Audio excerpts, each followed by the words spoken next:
Dr. Asma Shakir Khwaja. She's the executive director of CISS Azad Jammu and Kashmir.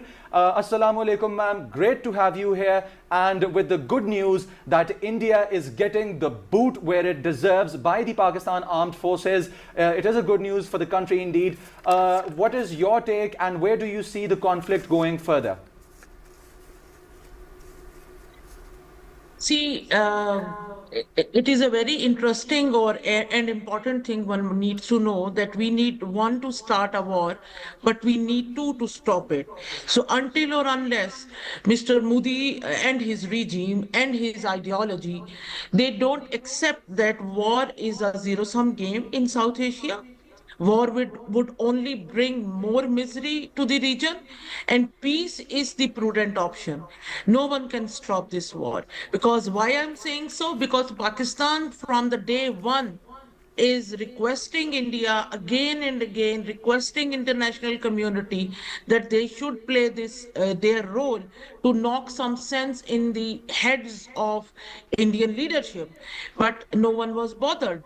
So now, when Pakistan has asserted our strength, our resilience, our precision, our determination, and our courage. Now, again, if India wants peace, then they should negotiate with Pakistan and announce, I think, the independent investigation of that false flag operation. They took plea of to ruin the peace and destroy peace of South Asia while destroying the homes of thousands of people.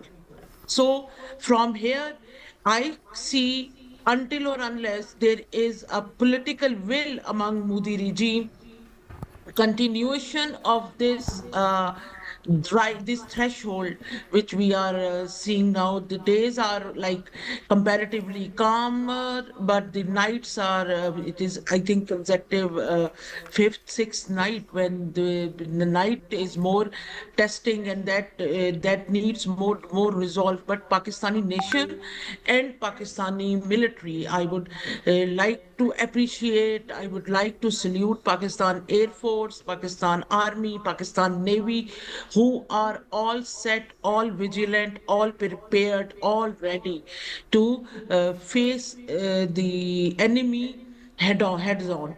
So this is the situation, and you yourself can see that Pakistani people, they are in high spirits, and the nation which is in high spirits, which is not demoralized, which is not threatened, which refuse to be carried away with the threats of enemy, there it is very difficult